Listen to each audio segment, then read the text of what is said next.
Bienvenido a Adalepsia Ser, un podcast para ti cada semana. Hola amigos, muy buenos días tengan todos, buenas tardes o buenas noches, dependiendo la hora en que nos estén escuchando.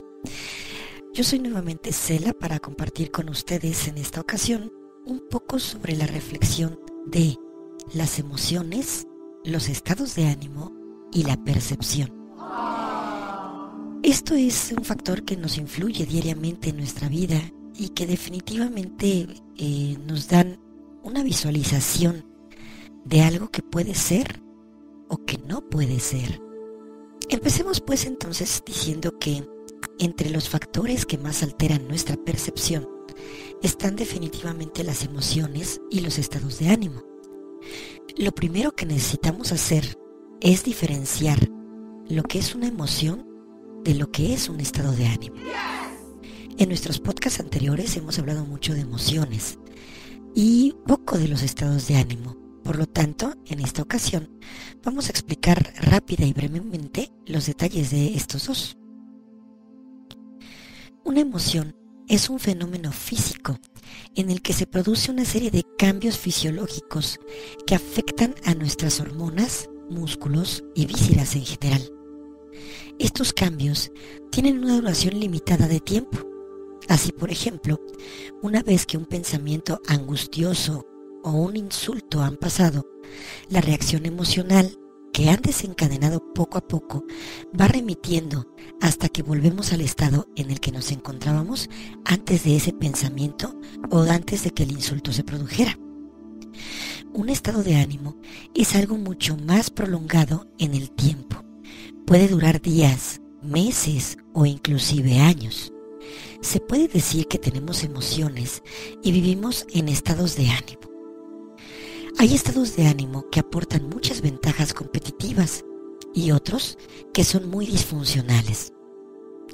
Estos nos generan un enorme sufrimiento y pérdida de eficiencia. Por lo tanto, pueden dañar nuestras relaciones con los demás. ¿Ok? Entonces, definiendo claramente, la emoción es cuando, por ejemplo, yo voy manejando y de repente se me atraviesa un condenado y yo llevo prisa. Y el hecho de que se me cierre o se me atraviese en el camino y vaya más lento que yo, genera una emoción de frustración, de enojo, de molestia y hasta cierto punto de angustia, porque yo llevo prisa. Y este chamaco loco pues se me atravesó y va más lento que yo. Entonces, mi emoción temporal es eso, esos tres estados: molestia, enojo, angustia. De repente yo veo la oportunidad de rebasarlo, lo rebaso, ya lo dejé atrás y esa emoción de molestia, enojo y angustia ya cambió. Ya regresé a mi estado normal de ánimo. Sigo a lo mejor tal vez con un poco de angustia porque de por sí voy tarde y entonces es normal que tenga esa emoción latente durante todo ese tiempo. Pero el enojo y la frustración del hecho de que se me cerró esta persona o se me puso al frente del camino y va más lento que yo, ya pasó. Por lo tanto, esa es una emoción.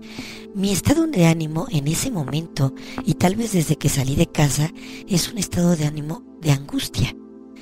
Porque estoy pensando en que ya se me hizo tarde, en que tengo que llegar rápidamente a mi trabajo, y entonces es más prolongado el tiempo de ese estado mental, por llamarlo de alguna manera, que el estado de la emoción. Por lo tanto, ese es mi estado de ánimo. En ese momento mi ánimo es angustioso. En ese momento mi estado de ánimo es inclusive a lo mejor un tanto de estrés.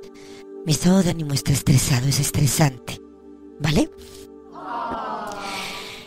La verdadera importancia de un estado de ánimo no está tanto en cómo nos hace sentir, sino en el hecho de que tiene por sí solo la capacidad de alterar profundamente la manera en la que se comporta nuestro cerebro y nuestro cuerpo. Hay estados de ánimo que generan salud y vitalidad. Cuando yo me siento armonioso, cuando yo hago ejercicio, cuando yo libero endorfinas mediante el ejercicio, ayudo a desplegar esa parte de inteligencia y creatividad, favoreciendo la conexión entre las personas, la colaboración y el trabajo en equipo. A pesar de que yo haga el ejercicio de manera solitaria, generalmente mi cerebro se abre en oportunidades de ventaja para poder enseñar o compartir o hasta inclusive armonizar con todo lo que me rodea. Para que podamos mantener nuestra atención en lo que es relevante y a fin de ver las cosas desde una cierta perspectiva, necesitamos que determinadas partes de nuestro cerebro estén especialmente activas. Así, los estados de ánimo que se caracterizan por la ilusión, la confianza y el entusiasmo se asocian con un aumento del riego sanguíneo en la zona prefrontal izquierda, mientras que los estados de ánimo marcados por la angustia, la desesperanza o la frustración muestran una disminución del riego sanguíneo al dicho nivel. La zona prefrontal izquierda es la clave para mantener el equilibrio personal y la homeostasis emocional. Gracias a esta homeostasis podemos ver las cosas con mayor perspectiva y claridad. Para lograr este riego en la parte prefrontal izquierda de nuestro cerebro, lo que nos ayuda definitivamente es el ejercicio, buena música, música alegre, música que nos motive, meditación. El hecho de practicar mindfulness y llevarlo a cabo todos los días de nuestra vida es una metodología bastante excelente para este tipo de detalles. ¿Por qué? Porque el mindfulness nos va a ayudar con la irrigación cerebral sanguínea, porque el método de respiración adecuado hace que nuestra sangre tenga más oxigenación.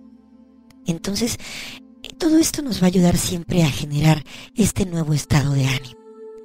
La realidad es la que es.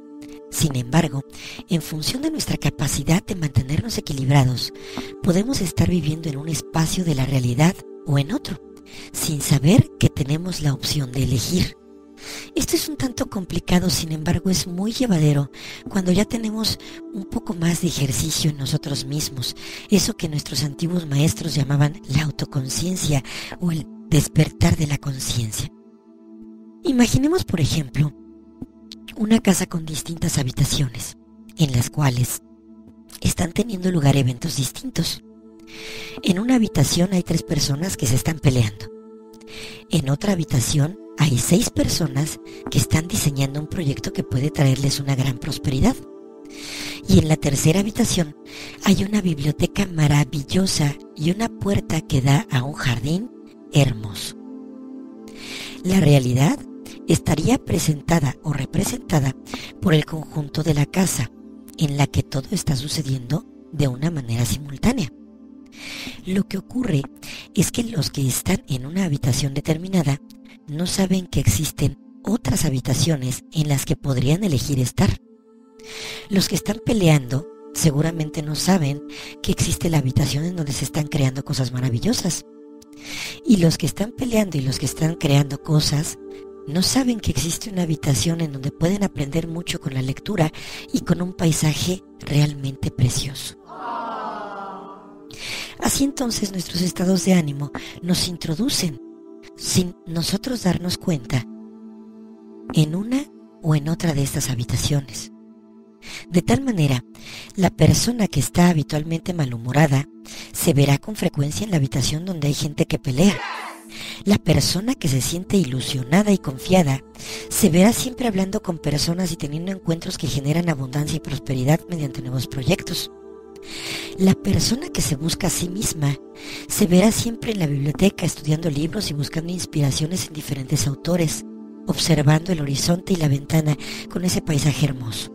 Llegará un momento definitivamente en el que esta persona, cualquiera de ellas, se darán cuenta de la puerta que siempre estuvo ahí y que la lleva a su propio ser o al cambio de habitación, o tal vez a conjuntar las 3 habitaciones de repente en su mente. Es muy difícil no sentirnos heridos cuando a alguien le atacan o cuando nos atacan a nosotros mismos. Mantener la alegría y la ilusión en la medida de la adversidad es bastante complicado. Sin embargo, ir recuperando poco a poco ese espacio que existe entre lo que nos ocurre y nuestra respuesta a ello es absolutamente crucial. Y esto únicamente lo vamos a lograr mediante el autoconocimiento y la autoobservación. Nadie externo nos va a ayudar a cambiar si nosotros mismos no trabajamos en ese cambio. en esa autoobservación, en ese trabajo de conciencia para nosotros mismos. Con esto, nosotros nos damos cuenta de que si no sustituimos nuestras reacciones automáticas por unas reglas y respuestas que nosotros elijamos hacer, no podemos sostener que tenemos la verdadera libertad interior. Tenemos siempre una identidad impostora. Esta es aquella que pretende que la tomemos por quienes somos en realidad, siendo como tal un hecho impostor de todas nuestras emociones y nuestros reflejos de reacción. Esta realidad o esta identidad impostora necesita ser controlada. Necesitamos controlar nuestras emociones y a través de ellas nuestra percepción de la vida. Generalmente si yo tengo una emoción de desánimo, una emoción de malestar, una emoción de inferioridad, yo voy a ver que la perspectiva o la percepción de mi vida o de la vida en general es muy negativa, es pobre, es triste, es lamentable. Entonces, no dejamos que nuestra percepción vea el resto. No dejamos que nuestra percepción, en base a esa emoción o en base a ese estado de ánimo, nos permita ver que la vida es maravillosa. No nos permite escuchar el canto de las aves, no nos permite ver la magnificencia de los árboles que nos dan oxígeno, ni esa bondad de oxigenación que nos proporciona. Por lo tanto, debemos hacer un cambio en nuestra percepción, en nuestra psicología. Debemos de ser autócratas y autodidactas para poder demostrarnos a nosotros mismos que la vida en realidad es un hecho maravilloso de consecuencias basadas en nuestras acciones, reacciones e inclusive basada en nuestros dogmas. Tenemos que aprender a diferenciar esas situaciones de positivismo y negativismo, porque muchas veces vamos dormidos por la vida sin hacer esa diferenciación, sin querer hacer ese cambio para nosotros mismos. Siempre estamos esperando o esperanzados a que alguien más venga y nos dé el cambio, y entonces hacemos que la justificación forme parte de nuestros propios estados de ánimo y de nuestras reacciones. ¿Por qué digo que la justificación, amigos? Porque generalmente llega alguien con un conflicto y decimos, ay, ya me hiciste enojar. Llega alguien con una mala noticia y, ay, ya me entristeciste, ya me siento triste por lo que me dijiste. Nos creemos empáticos en ese momento cuando en realidad eso no es empatía. Eso es justificación de actos, una mala justificación de actos. Queremos culpar a los demás de nuestro estado de ánimo y eso no debe de ser. Debemos de ser conscientes de que nosotros somos los creadores de nuestras virtudes y nuestros defectos. Somos un torrente inagotable de inquietudes y una genial contradicción de lo perfecto.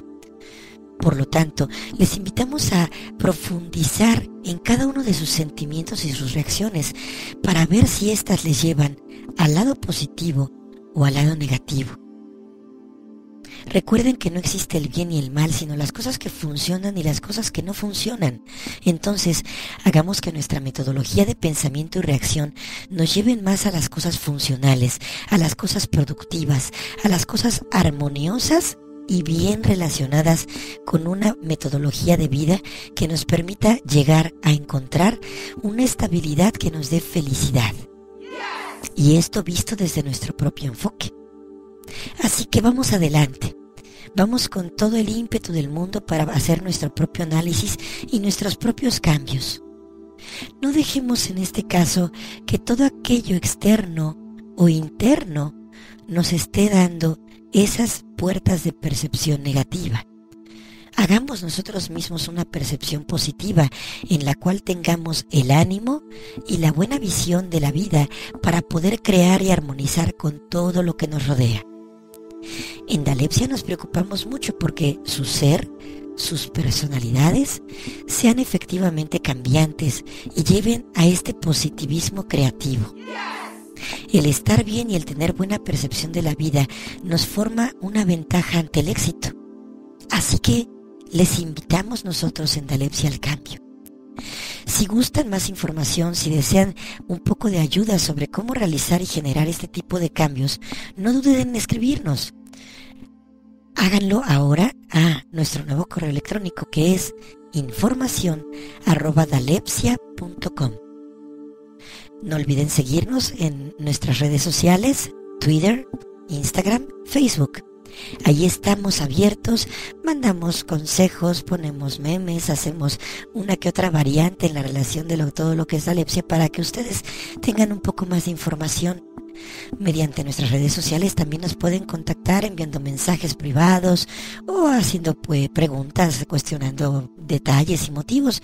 Nosotros en Dalepsia estamos felices de ayudarles. Por lo tanto, les deseamos que esta y todas las horas de sus vidas sean brillantes y productivas.